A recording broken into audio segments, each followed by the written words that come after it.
السلام علیکم ورحمۃ اللہ وبرکاتہ۔ نحمدہ و نصلی و نسلم علی رسولہ الکریم، اما بعد فاعوذ باللہ من الشیطان الرجیم، بسم اللہ الرحمن الرحیم۔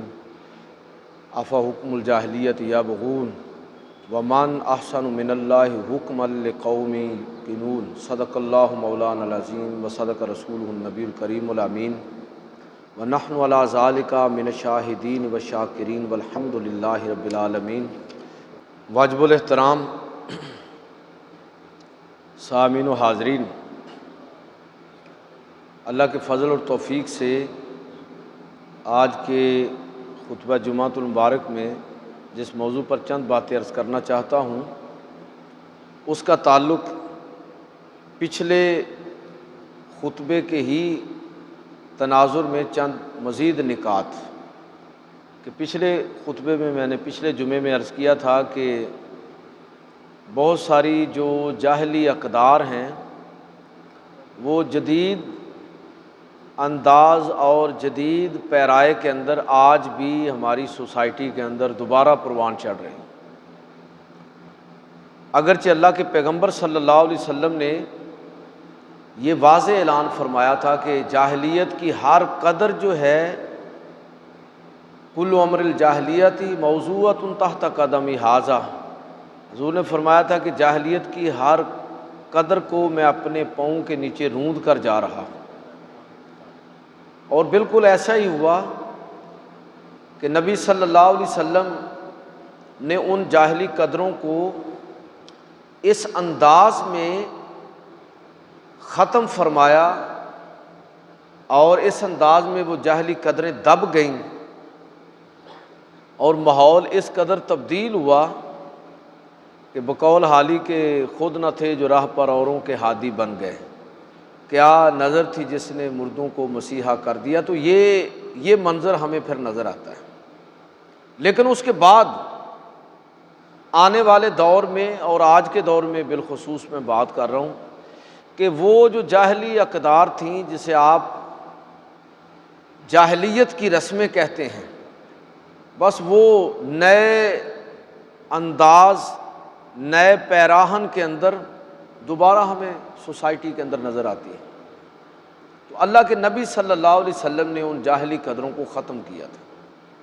اب اس میں بڑا بنیادی کردار جو راہبر، رہنما اور جو مصلح اور مدبر ہوتا ہے، اس کو آپ خطیب کہہ لیں، آپ آج کے دور میں استاد وہی رول ادا کر رہا ہے، اور سوسائٹی کے دیگر معتبر جو طبقات ہیں،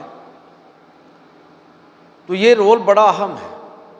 نبی صلی اللہ علیہ وسلم نے جب لوگوں کی تربیت فرمائی تو دو تین الفاظ آپ کو بڑے زیادہ ملیں گے۔ اللہ کے نبی صلی اللہ علیہ وسلم لوگوں کو متوجہ کرنے کے لیے، اور کہہ لیجئے کہ تربیت میں تھوڑا مبالغہ اور عمل کی اہمیت کی طرف، کہ کبھی حضور فرما رہے کہ لیس منا، جس آدمی نے ایسا کیا وہ ہم میں سے نہیں ہے۔ من غش فلیس منا، جس نے ملاوٹ کی ہم میں سے نہیں ہے۔ جس نے چھوٹے کے ساتھ پیار اور بڑے کے ساتھ ادب کا رشتہ نہ رکھا، فلیس منا، ہم میں سے نہیں ہے۔ جس نے اپنے پڑوسی کو اذیت دی، ہم میں سے نہیں ہے۔ تو یہ الفاظ اس طرح کے آپ کو حدیثوں میں اکثر ملیں گے، اور کبھی اللہ کے پیغمبر صلی اللہ علیہ وسلم فرماتے ہیں کہ اگر کسی نے یہ عمل اس انداز میں کیا تو لا یؤمن احدکم، تم میں سے کوئی شخص مومن نہیں ہو سکتا۔ تو اس نوعیت کی جتنی حدیثیں ہیں، آپ کے فرامین ہیں، ان کا بنیادی مقصد کیا ہے؟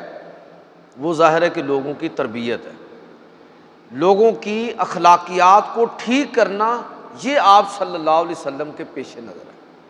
تو لہٰذا اس حوالے سے جو میں بات عرض کرنا چاہتا ہوں کہ یہ رسول اللہ صلی اللہ علیہ وسلم کا رول تھا، اپنے دور کے اندر آپ نے اس کو بھرپور انداز میں انجام دیا، اور اس کے بعد یہ رول ہر دور کے اندر جو مذہبی قیادت ہو، جو سیاسی قیادت ہو، جو علمی سیادت جن کو اللہ تعالیٰ نے عطا فرمائی ہے، یہ ان سب لوگوں کی ذمہ داری اسی طرح بنے گی۔ تو لہٰذا جاہلیت کی جن قدروں کو اللہ کے نبی صلی اللہ علیہ وسلم نے ختم کیا، مثلاً وہ جاہلی قدریں کیا تھیں کہ اللہ کے نبی صلی اللہ علیہ وسلم فرما رہے ہیں کہ لیس منا من خبب امرأۃ علی زوجها او عبدا علی سیدہ، کہ اس آدمی کا ہمارے ساتھ کوئی تعلق نہیں جس نے میاں بیوی کے درمیان تفریق ڈالنے کی کوشش کی، ان کے درمیان اختلاف کو بھڑکایا، خببہ بھڑکانا، ایک دوسرے کے خلاف بھڑکانا، اس کا ہمارے ساتھ کوئی تعلق نہیں ہے۔ تعویذ گنڈے، غلط فہمیاں، ایسے جملے جس سے اچھا خاصا بستا ہوا گھر، اتنا کہہ دینے کافی ہوتا ہے کہ کوئی اپنے ہی عزیزوں میں سے کوئی خاتون اپنی کسی کزن کو صرف اتنا ہی کہہ دے نا کہ اس دفعہ بھائی جان نے آپ کو شادی پر کون سا تحفہ دیا ہے، اور وہ بیچاری آگے سے کہہ دے گی تو مجھے تو کوئی نہیں دیا، اچھا تو آپ کا اتنا بھی خیال نہیں رکھتے، تو آپ کے بھائی نے تو مجھے اتنا بڑا یہ دیکھو تحفہ دیا ہے، تو بس سمجھ لیں کہ وہ اچھا خاصا جو گھر بس رہا تھا تو اب غلط فہمی شروع ہو گئی۔ آپ کے ایک جملے نے میاں بیوی کے درمیان اختلافات کی بنیاد رکھ دی، اب آگے اگلا کام شیطان کا ہے، وہ چل سو چل۔ تو یہ اس طرح کی کوئی چیز، تو لوگ جاہلیت کے اندر اس مقصد کے لیے باقاعدہ تعویذات کرواتے تھے، ٹونے ٹوٹکے کرواتے تھے، اور اس چیز کو بڑا یعنی اس کا بڑا اہتمام کرتے تھے۔ اللہ کے نبی صلی اللہ علیہ وسلم فرمایا فَلَيْسَ مِنَّا مَنْ خَبَّبَ امْرَأَةً عَلَىٰ زَوْجِهَا، اس آدمی کا ہمارے ساتھ کوئی تعلق نہیں ہے، اس شخص کا ہمارے ساتھ کوئی تعلق نہیں ہے جس نے میاں بیوی کے درمیان اختلافات کو بھڑکانے کی کوشش کی، یا کسی ملازم کو او عبدًا علی سیدہ، یا ملازم کو اپنے مالک اجیر اس کے خلاف بھڑکانے کی کوشش کی۔ اسی طرح نبی صلی اللہ علیہ وسلم نے یہ بھی فرمایا کہ یہ بھی جاہلیت کی ایک قدر تھی، بدشگونی پکڑنا۔ یہ زمانہ منحوس نہیں ہوتا، نہ کسی شخص کو اللہ تعالیٰ نے منحوس پیدا کیا ہے، نہ ہی کسی دن کے اندر نحوست ہے۔ یعنی آپ دیکھیں کہ یہ جاہلی قدر کس طرح ہمارے اندر آج بھی ہے۔ غالباً شاید منگل کا دن ہے جس میں لوگ کوئی کام کرنا اچھا نہیں سمجھتے، وہ انگریزوں کے اندر ہے نا کہ کالی بلی رستہ کاٹ جائے تو نحوست ہوتی ہے۔ بعض ہندسے بڑے منحوس سمجھے جاتے ہیں کہ یہ ہندسہ نہیں ہونا چاہیے، بعض جانور منحوس، بعض انسان منحوس، بعض دن منحوس سمجھے جاتے ہیں۔ اللہ کے پیغمبر صلی اللہ علیہ وسلم نے ہماری تربیت کیا فرمائی؟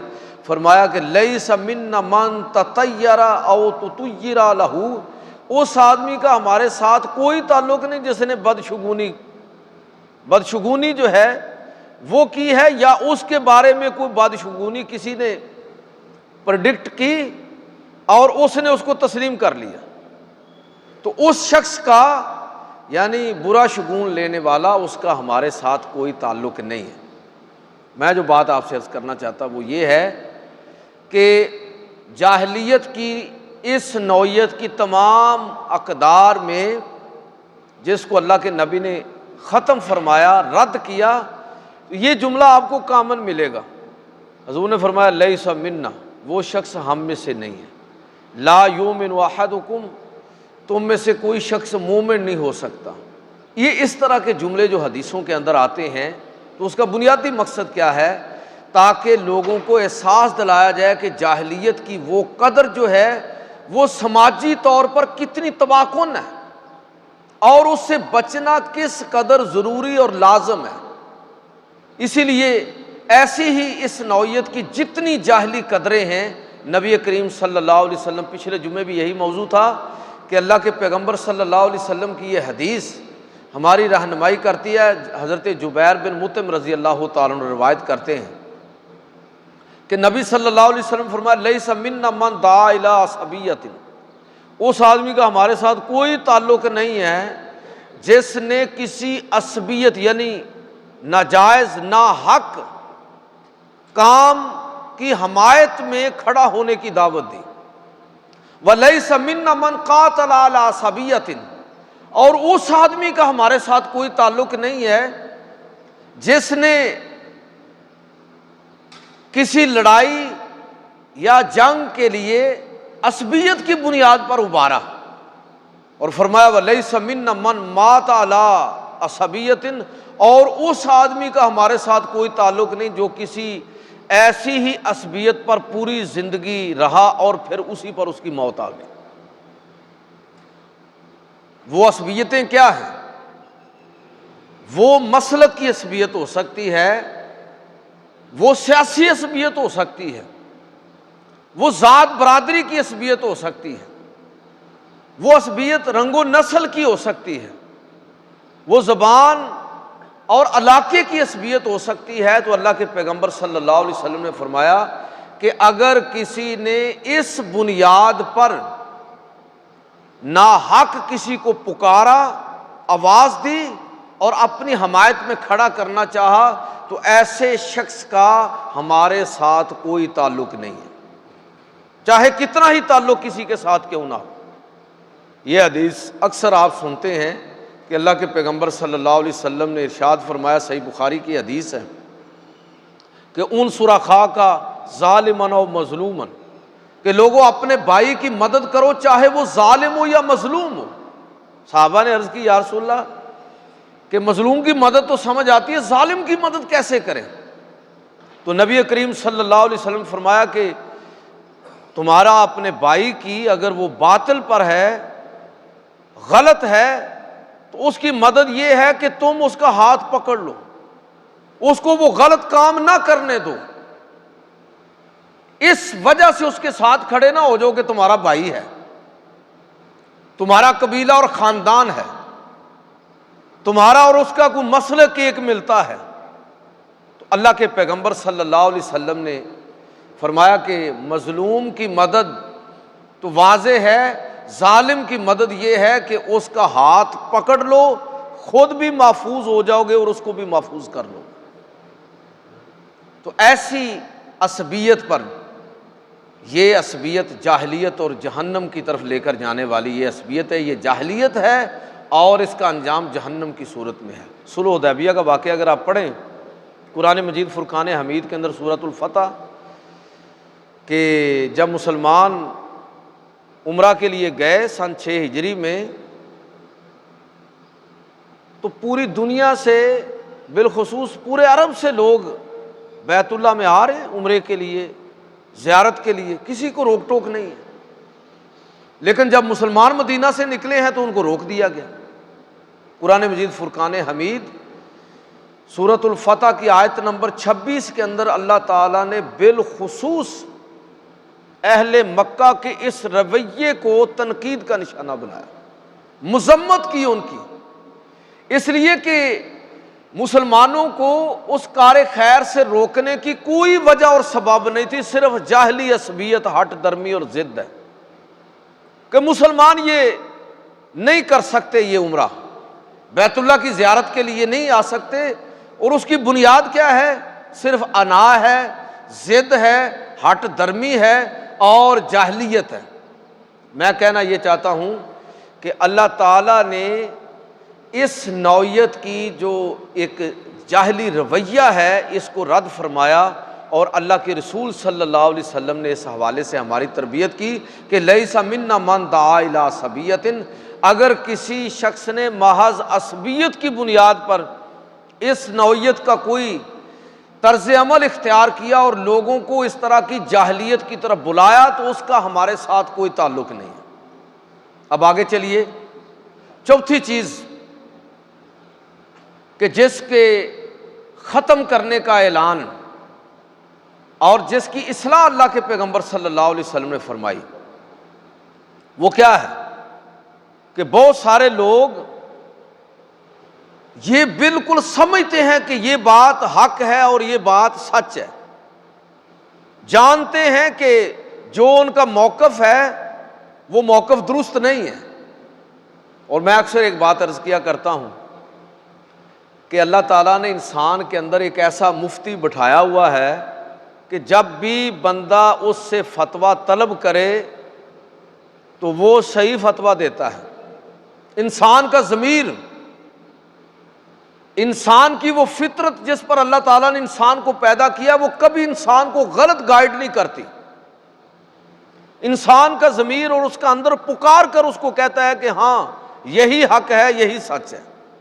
اگر وہ کام غلط ہو تو اس کا ضمیر اس کو پکار کے کہتا ہے کہ اس طرف نہ آنا۔ یہ اندر سے پھوٹنے والی روشنی اگر انسان اس کو بجھانے کی کوشش نہ کرے تو ہماری صحیح رہنمائی کرتی ہے۔ اس کے باوجود آپ دیکھیے کہ پھر بھی لوگ باطل پر کھڑے ہوں گے، جھوٹے دعوے لے کر کھڑے ہو جائیں گے۔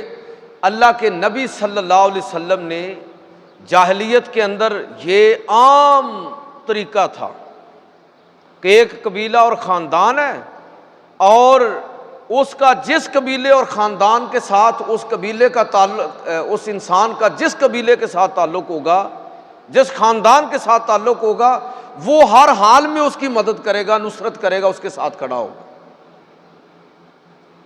یہ نہیں دیکھنا کہ وہ حق پر ہے کہ نہیں ہے، بس وہ اس کی حمایت میں کھڑے ہوں گے۔ یہ جاہلیت میں یہ تھا، لوگ جھوٹے دعوے لے کر کھڑے ہو جاتے تھے۔ اللہ کے پیغمبر صلی اللہ علیہ وسلم نے ارشاد فرمایا، یہ حدیث بڑی توجہ کے ساتھ سننے والی ہے۔ حضور نے فرمایا، یہ حضرت ابو ذر غفاری رضی اللہ تعالیٰ عنہ سے روایت ہے، آپ نے فرمایا وَمَنِ ادَّعَىٰ مَا لَيْسَ لَهُ فَلَيْسَ مِنَّا، اگر کسی شخص نے کسی ایسی چیز کا دعویٰ کیا جو اس کی نہیں ہے، فَلَيْسَ مِنَّا، وہ ہم میں سے نہیں ہے۔ یہ لوگ کر دیتے ہیں نا دعوے پراپرٹی، جائیداد، پتہ ہوتا ہے ہمارا نہیں ہے۔ دیہات میں زمینوں کے تنازع چلتے رہتے ہیں نسل در نسل، اور لوگوں کو پتہ ہوتا ہے یہ ہماری نہیں ہے، ہمارا اس کے ساتھ تعلق نہیں ہے، لیکن لوگ پھر بھی دعویٰ کر دیتے ہیں۔ اللہ کے پیغمبر صلی اللہ علیہ وسلم فرمایا کہ جس آدمی نے کوئی دعویٰ کیا ایسی چیز کے بارے میں جس کا اس کو پتہ ہے کہ میری نہیں ہے، اس کا یہ دعویٰ کرنا اپنے آپ کو مسلمانوں کے حلقے سے نکالنا ہے۔ فلیس منا، ہمارے ساتھ اس کا کوئی تعلق نہیں ہے۔ وَلْيَتَبَوَّأْ مَقْعَدَهُ مِنَ النَّارِ، تو ایسا شخص جہنم کی آگ کو اپنا ٹھکانہ سمجھے کہ ایسا دعویٰ لے کر کھڑا ہو گیا اور لوگ اس کی حمایت میں کھڑے ہو گئے۔ وہ دعویٰ کرنا باطل، اس کی حمایت کرنا باطل۔ یہی وجہ ہے کہ جو محتاط لوگ ہیں، وکالت حرام نہیں ہے، لیکن بہت سارے لوگ وکالت کو بطور پیشہ اختیار ہی نہیں کرتے، اس لیے کہ بسا اوقات وکیل کو پتہ ہوتا ہے کہ یہ جس کی طرف سے میں وکالت کر رہا ہوں یہ قاتل ہے،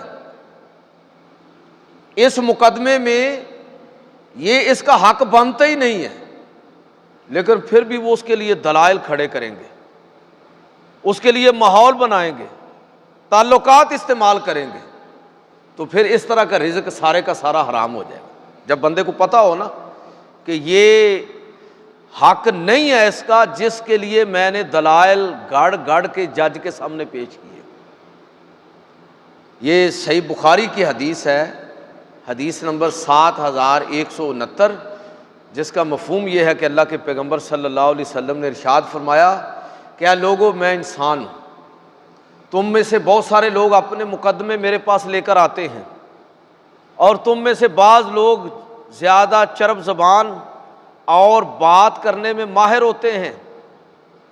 میں ان کی چرب زبانی، ان کے دلائل کی وجہ سے ان کے حق میں وہ فیصلہ کر دیتا ہوں، اس چیز کا فیصلہ کر دیتا ہوں جو اس کا حق ہی نہیں ہے۔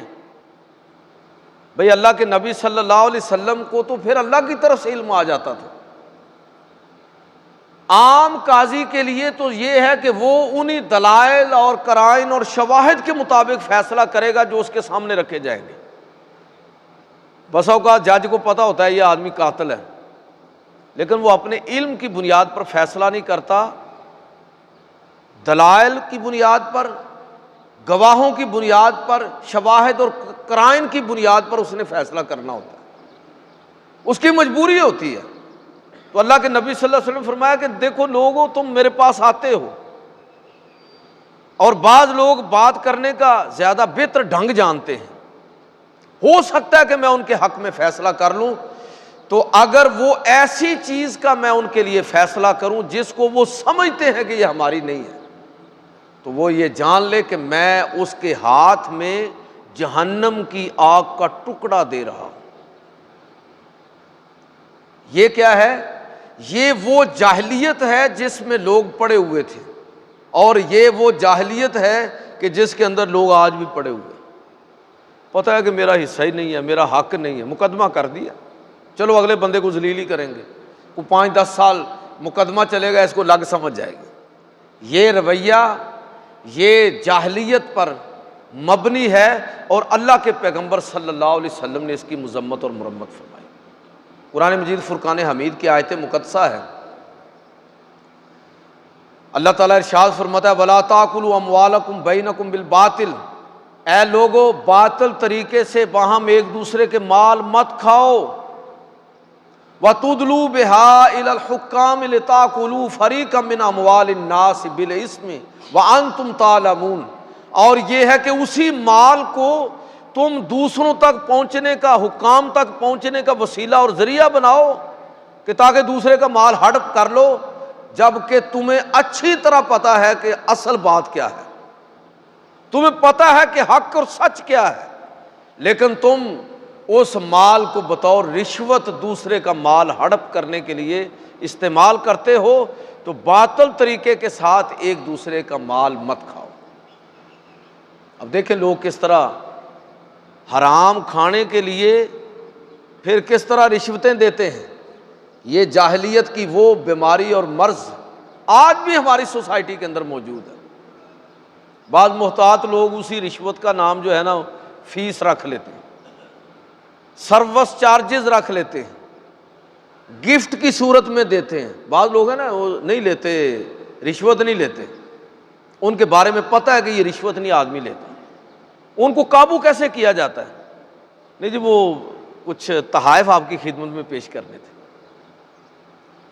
تو بچوں کے لیے کچھ چیزیں بطور تحفہ لے کر آیا تھا۔ یاد رکھیے کہ وہ تمام تحائف جو کسی انسان کو اس عہدے کی وجہ سے مل رہے ہیں جس پر وہ فائز ہے، تو وہ سارے کے سارے وہ تحائف بھی رشوت شمار ہوں گے۔ ایک شخص کو اللہ کے پیغمبر صلی اللہ علیہ وسلم نے بھیجا نا کہ جائیے آپ زکوٰۃ کا مال اکٹھا کر کے لے کے آئیں فلاں علاقے سے، گئے وہاں سے جو بھی زکوٰۃ بنتی تھی وہ لے کے واپس آئے، مسجد نبوی کے اندر زکوٰۃ کا مال ڈھیر لگا دیا، کچھ مال اس کے علاوہ دوسری طرف رکھ دیا۔ حضور نے پوچھا کہ یہ کیا ہے اور یہ کیا ہے؟ عرض کیا اللہ کے رسول یہ زکوٰۃ کا مال ہے جو اس علاقے کے لوگوں نے دیا ہے، اور یہ جو مال تھوڑا سا الگ ہے یہ ان لوگوں نے مجھے تحائف کے طور پر دیا ہے۔ صحیح بخاری کے اندر یہ واقعہ اور یہ حدیث موجود ہے۔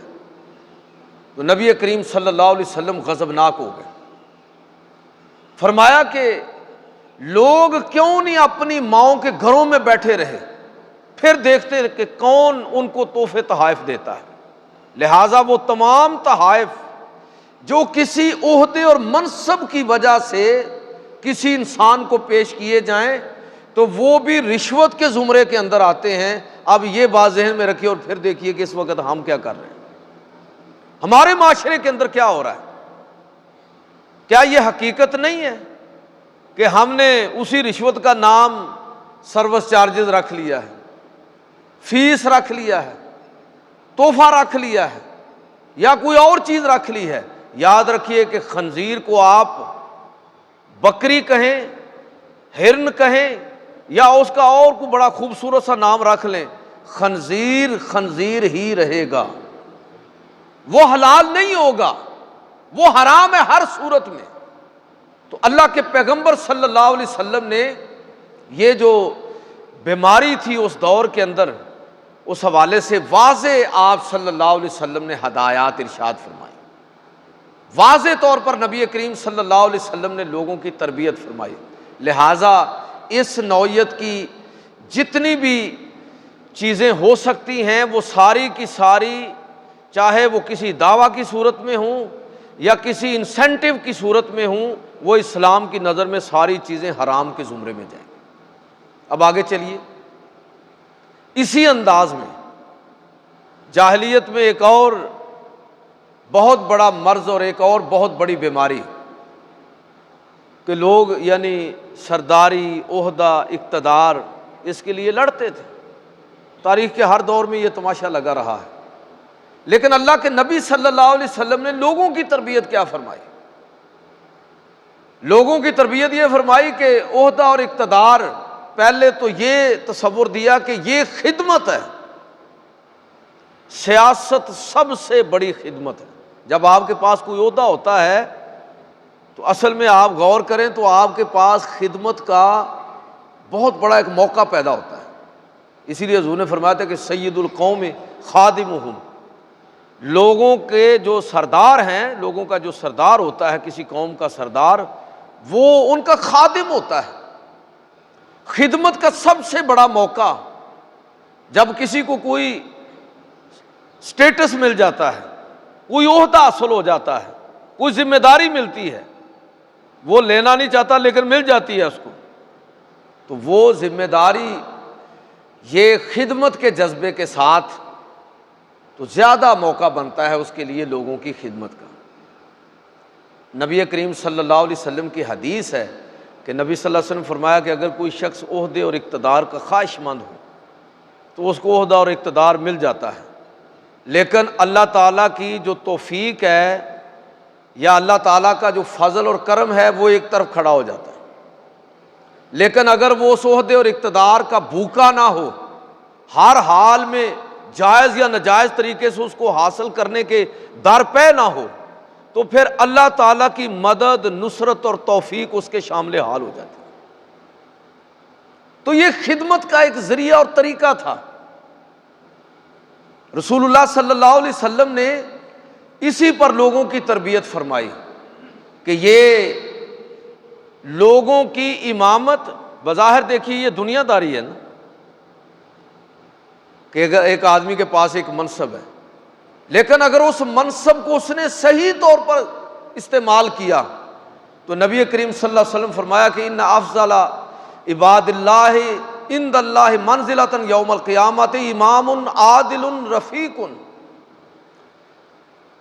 کہ اللہ کے ہاں درجے اور مقام کے اعتبار سے افضل انسان قیامت کے دن وہ امام عادل ہوگا جو اللہ کے احکام کو بڑی نرمی کے ساتھ، حسن سلوک کے ساتھ لوگوں کے اوپر نافذ کرتا ہے۔ اور فرمایا کہ وَإِنَّ شَرَّ النَّاسِ مَنزِلَةً يَوْمَ الْقِيَامَةِ إِمَامٌ جَائِرٌ خَارِقٌ، اور اللہ کے ہاں مقام اور مرتبے اور درجے میں قیامت کے دن بدترین شخص وہ ہوگا جس کو عہدہ اور اقتدار ملا اور اس نے ظلم اور سختی کی۔ یا آپ دیکھ لیجئے کہ آج کے دور میں ایک تو یہ سمجھنے والی بات ہے کہ سیاست کتنی بڑی عبادت ہے، کتنی بڑی عبادت ہے۔ ہم نے اپنے کردار کی وجہ سے اس کو باعث شرم بنا دیا ہے، ایک لعنت بنا دیا ہے۔ اصلاً یہ کوئی باعث شرم کام نہیں تھا، یہ تو ایک بہت بڑی ذمہ داری تھی۔ یہ اصل میں ذمہ داری ہے، یہ کوئی منصب نہیں ہے، ذمہ داری ہے۔ اور اگر کوئی ذمہ داری اس ذمہ داری کو نبھاتا ہے تو یہ وہ شخص ہے کہ جو اللہ کے ہاں قیامت کے دن بلند درجے پر ہوگا۔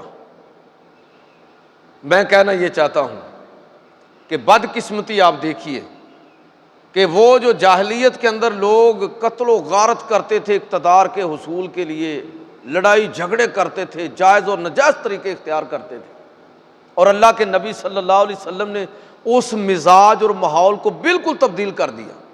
آپ اندازہ کریں کہ حضرت ابوبکر صدیق رضی اللہ تعالیٰ عنہ یہ فرما رہے ہیں جب خلیفہ بنے کہ لوگوں قسم بخدا میں نے کبھی نہ اعلانیتاً نہ خفیتاً، نہ دن میں نہ رات کے اندھیروں میں نے کبھی اپنے رب سے مسلمانوں کا حکمران اور خلیفہ بننے کی کبھی دعا ہی نہیں کی۔ اور اگر آج بھی کوئی شخص یہ ذمہ داری اٹھانے کے لیے تیار ہو تو میں اس کا خواہش مند نہیں ہوں۔ یہ کیا ہے؟ یہ ماحول بدل دیا اللہ کے نبی نے۔ حضرت عمر رضی اللہ تعالیٰ عنہ کا دور آیا تو یہاں تک صورتحال تھی کہ کوئی شخص گورنر بننے کے لیے تیار نہیں ہوتا تھا۔ پھر حضرت عمر رضی اللہ تعالیٰ عنہ کو جبراً لوگوں کو مختلف علاقوں کا گورنر بنانا پڑا، جبراً۔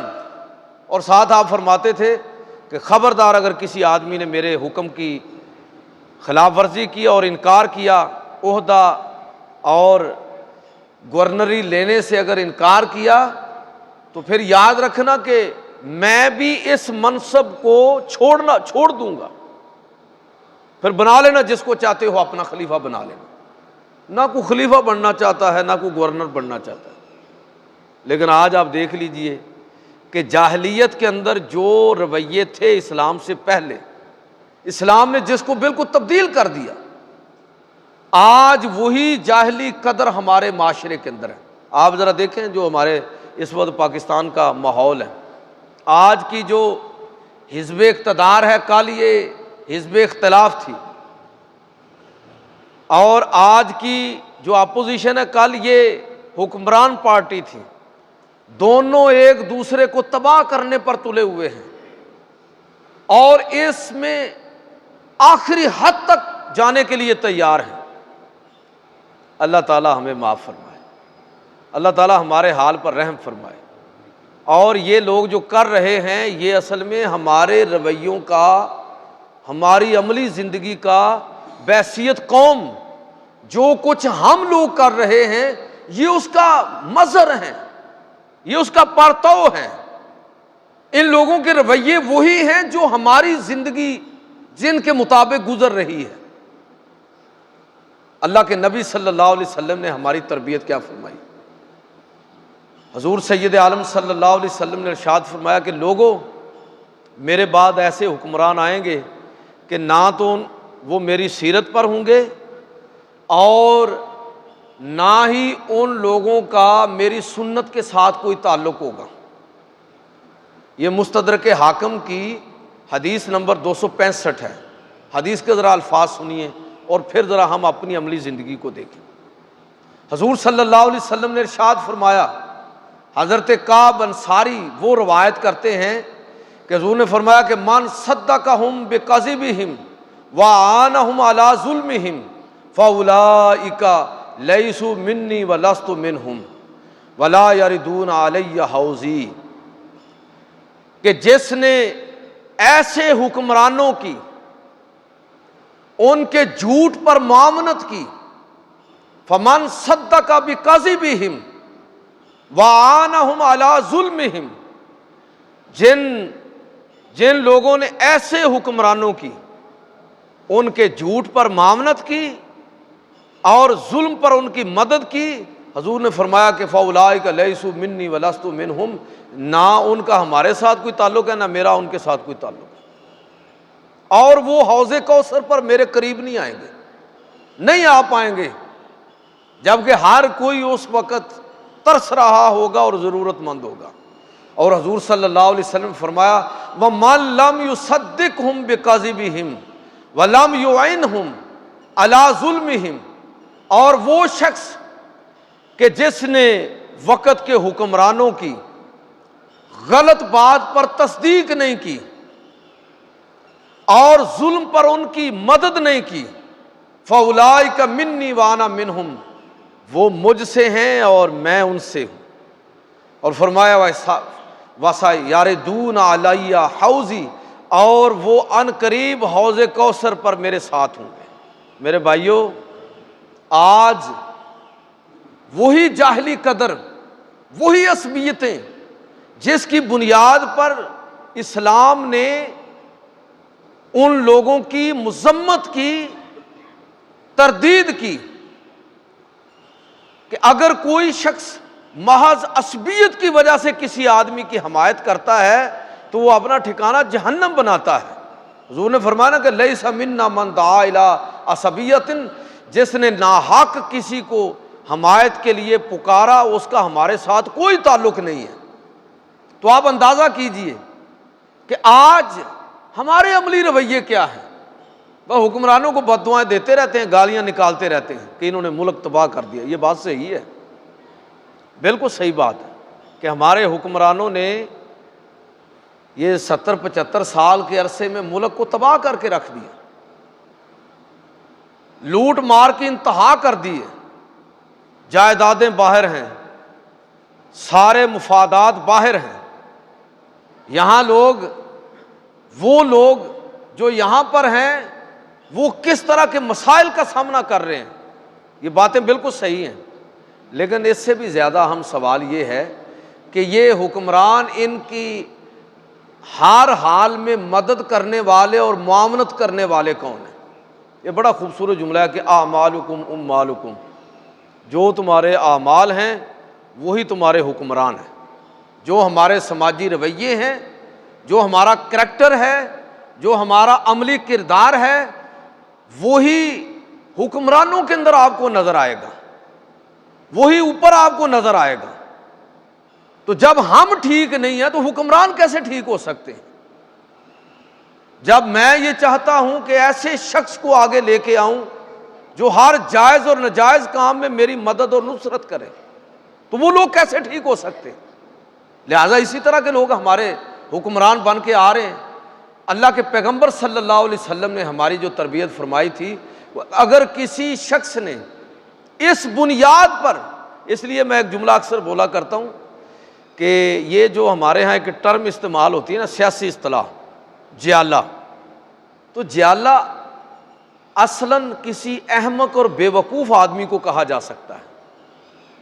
جو آدمی اپنی عقل استعمال کرے، جو اللہ تعالیٰ نے اس کو فہم اور فراست دیا ہے، اللہ تعالیٰ نے جو اس کو شعور دیا ہے، وہ اس عقل، شعور، فہم و فراست کو بروئے کار لا کے اب فیصلہ کرے گا کہ مجھے حمایت کرنی ہے یا مخالفت کرنی ہے۔ وہ جیالہ کیسے ہو سکتا ہے؟ جیالہ تو اندھا دھند پیروی کرنے والا شخص ہے، ہر حال میں دھڑا بندی اور اس عصبیت پر کھڑا ہونے والا آدمی ہے۔ اور اللہ کے رسول صلی اللہ علیہ وسلم فرما رہے ہیں کہ جس نے عصبیت کی بنیاد پر پکارا اس کا ہمارے ساتھ کوئی تعلق نہیں ہے۔ لہٰذا آج ہمارے ملک کے اندر جو یہ جاہلیت کی طرح کا رویہ ہے ہمارا، جو کچھ رسول اللہ صلی اللہ علیہ وسلم نے ختم کیا تھا عرب معاشرے کے اندر، جو جاہلیت تھی، وہ جاہلیت کیا تھی؟ میں اکثر یہ مثال دیا کرتا ہوں کہ 13 سال مکی زندگی اور 8 ہجری میں مکہ فتح ہوا، 13 اور 8 21 سال، حضور کی دعوت اور تبلیغ کے 21 سال بعد مکہ فتح ہوا، سارے لوگ یکدم مسلمان ہو گئے۔ اچھا 21 سال میں ان لوگوں کو بات سمجھ نہیں آئی کہ اسلام سچا دین ہے، تو یکدم کیسے سمجھ آ گئی؟